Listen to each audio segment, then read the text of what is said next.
Alô, amigos e amigas, esse é o programa Agenda Econômica, que hoje vai analisar a superação da crise econômica internacional. A nossa convidada é a professora Giovana Lorena Bertucci, professora de Economia da Universidade de Brasília, a quem dou as boas-vindas aqui. O governo brasileiro acredita na superação da crise econômica internacional, mas os sinais de recuperação não são tão nítidos, mesmo nos Estados Unidos, o país mais industrializado. Se esse quadro se mantiver, o Brasil poderá ser levado a lançar mão de novas políticas econômicas para retomar o crescimento. Professora, nós temos aí vários pontos para entender esses fenômenos, esses sinais, mas vamos começar pelos Estados Unidos. Claro.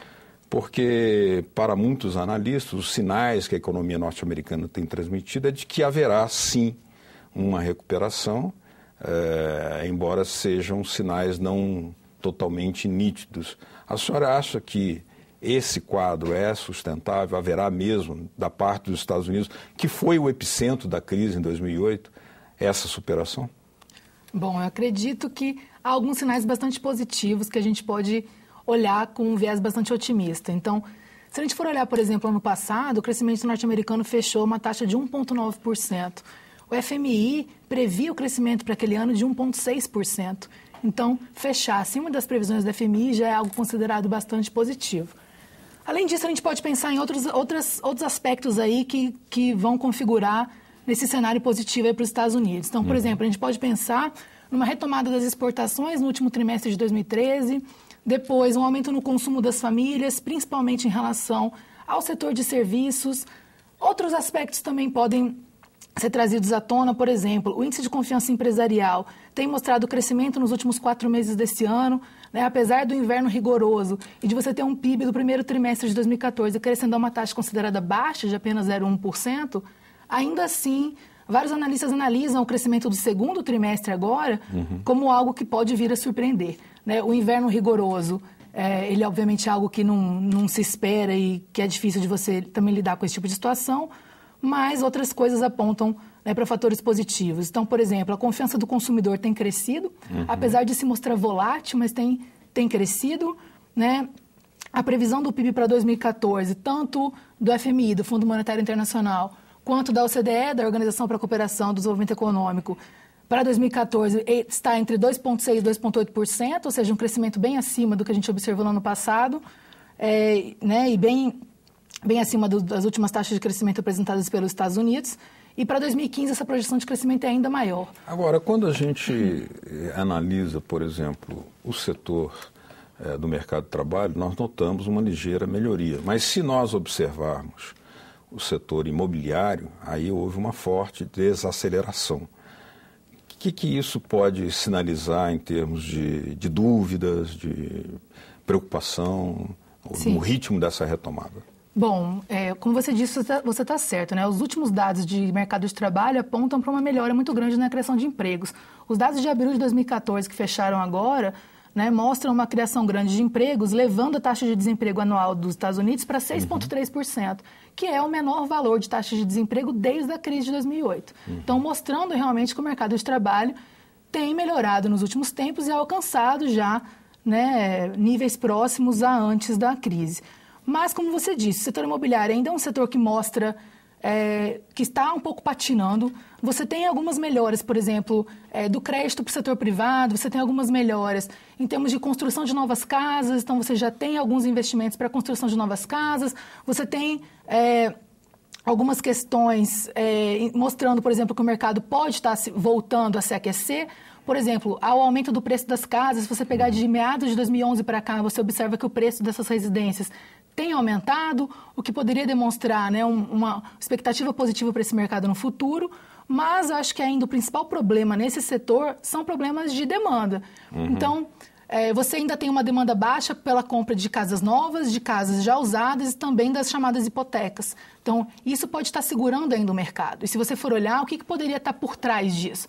Você tem, por exemplo, os jovens, né? Os jovens antes da crise, apenas 27% deles, entre 18 e 34 anos, moravam com os pais.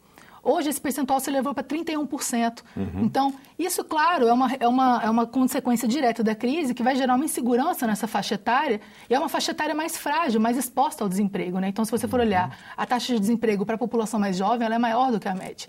Então, esses jovens que antes se sentiam seguros, com uma economia crescendo, né, com uma taxa de juros favorável a novos empréstimos para a casa própria, eles, né, rapidamente, então, compravam uma casa. E hoje, né, eles estão mais céticos em relação ao mercado, estão mais inseguros com essa retomada de crescimento e aguardando que o mercado mostre sinais mais claros para que eles possam, então, retomar a sua compra de casa própria. É curioso que aí a crise no mercado de trabalho, né, um setor que menos se recupera, se junta com a crise no setor imobiliário também, né?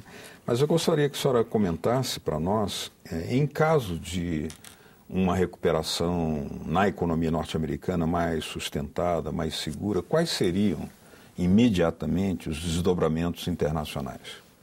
Bom, antes da gente partir, eu acho que para comentar o que seriam os desdobramentos internacionais, eu acho que vale a pena a gente comentar rapidamente sobre quais seriam os desdobramentos internos, né? Então, eu acho que a ideia seria a economia americana começar a se recuperar, isso obviamente vai trazer maior demanda agregada, isso vai puxar as taxas de juros mais para cima, isso vai fazer com que a inflação retome a um patamar considerado mais saudável, né, do que hoje a gente percebe aí. Isso também vai puxar, a médio e longo prazo, maior entrada de investimento direto estrangeiro nos Estados Unidos. Então, mesmo que o investimento direto estrangeiro tenha aumentado nos últimos tempos, ele ainda não alcançou patamares anteriores à crise. Então, tudo isso vai fazendo com que a gente tenha esses efeitos sobre a economia americana. Talvez um efeito esperado também para a economia americana seja uma piora no déficit da balança comercial, porque aumentando a renda e melhorando as condições de consumo, também se espera que aumentem as importações desses consumidores. Agora, quando a gente transpassa isso para o resto do mundo, acho que a gente pode dividir majoritariamente essa atenção dos Estados Unidos, não só para o Brasil e para os emergentes, mas também para a União Europeia. Então, quando a gente fala em termos de Brasil e de outros países emergentes, eu acho que a principal consequência que a gente pode adotar em relação à recuperação da economia americana é, com os Estados Unidos aumentando seus juros, isso obviamente vai atrair mais capital estrangeiro para lá. Então, a ideia é que taxas de câmbio de países emergentes como a brasileira e outros países vão tender a se desvalorizar. Né? E isso, por exemplo, no caso de um país como o Brasil, onde você já tem uma taxa de inflação próxima ao teto da meta há alguns anos, isso pode levar a uma pressão inflacionária ainda maior. Então, né, no caso da economia brasileira, você tem esses efeitos que seriam de desvalorização e de uma possível volatilidade também do câmbio, não só para o Brasil como para os emergentes, e a questão, como eu disse, da pressão inflacionária que isso pode gerar. Mas, por outro lado, isso também pode causar efeitos positivos, por exemplo, com o aumento das nossas exportações. Então, você tem, né, esses dois lados da balança para pesar. Os Estados Unidos hoje é o segundo maior parceiro comercial do Brasil. Então, né, isso demonstra a importância da recuperação da economia americana para os nossos resultados aqui também. Perdeu a liderança, né? Sim, perdeu a liderança para a China, né? Então, e se você pega, por exemplo, com relação à economia europeia, os Estados Unidos têm uma relação bastante grande de exportações e importações com a União Europeia.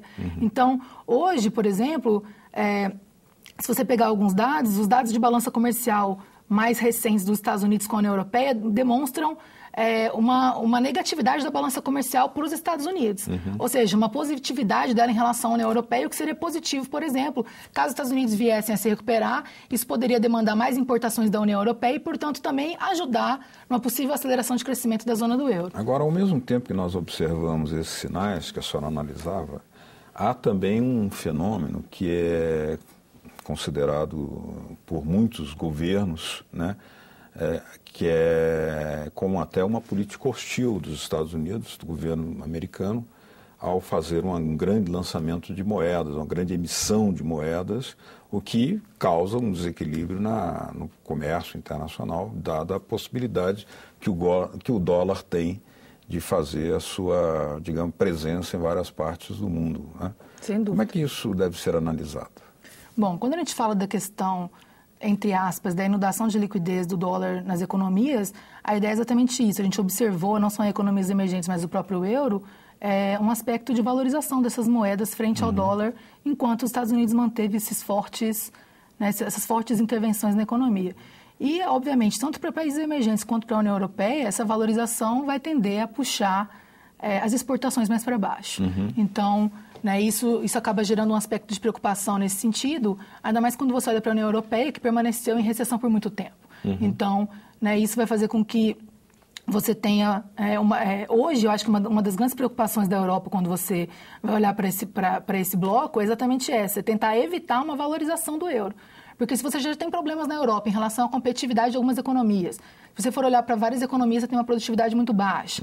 Você tem um crescimento no ano passado bastante baixo, mostrando ainda um crescimento, né, negativo se você pegar o global do ano. A projeção para esse ano e para o ano que vem ainda são baixas. Se você pegar as taxas de desemprego da região do euro, você ainda vai colocar, né, uma taxa média de 12%. Se você for pegar países específicos, como Grécia, como Espanha, como Itália, essas taxas são ainda maiores. Então, eu acho que a questão da Europa hoje ela é bastante complicada. A gente, né, ainda não tem aspectos tão nítidos de recuperação como a gente vê na economia americana. Eu acho que, né, as preocupações da Europa passam não só pela questão da possível valorização do câmbio, a preocupação que isso pode trazer, mas passa também pela questão do desemprego, pela questão, né, que é altíssimo, né? Que é altíssimo em alguns países, chega a mais de 26%, como é o caso da Grécia, por exemplo. Ou na Espanha também. Ou na Espanha. E se você pegar faixas, né, de população mais jovens, isso é ainda maior. Em Portugal, na casa dos 15%, na Itália, na casa dos 13%. Preocupante. Bastante preocupante. E outra, né, a questão da Europa hoje é que a taxa de crescimento da população da Europa é praticamente nula. Então, isso traz também um peso ainda maior em termos de gastos sociais, de gastos previdenciários, com relação à recuperação dessa economia. E a economia estagnada. Exatamente. E a economia, né, estagnada de certa forma. E outro ponto importante que tem se discutido nos últimos meses, né, a Comissão Europeia esteve em Bruxelas agora em março discutindo isso, é a questão da dependência energética, principalmente da Rússia. Esse tema nós vamos falar um pouco mais, mas antes de mudar para o tema energético, é a questão da moeda, porque anuncia-se que tanto a Rússia quanto a China, como o Irã, estão tomando medidas financeiras, monetárias, para desdolarizar partes das suas operações econômicas. Qual o impacto que isso pode ter exclusivamente econômico e monetário para os Estados Unidos? Eu acho que os Estados Unidos, eles, durante essa crise, acabaram perdendo um pouco a sua hegemonia econômica e também política, né, como consequência direta disso. Eu acho que a retomada da economia americana, o aumento dos juros, como eu já mencionei, a atração de capitais para a economia americana e uma provável, né, valorização do dólar a partir de então, eu acho que isso vai fazer com que esse medo que havia em torno da moeda americana e essas possíveis fugas, elas talvez sejam revistas, né? Talvez, eu acho que há a possibilidade de uma volta, né, de você voltar a entender o dólar como realmente uma moeda segura. Vamos fazer uma pequena pausa aqui. Nós estamos entrevistando a professora Giovana Lorena Bertucci, professora de Economia da Universidade de Brasília, que está abordando conosco os sinais de superação ou não da crise econômica internacional. A gente volta já já. Fique com a gente.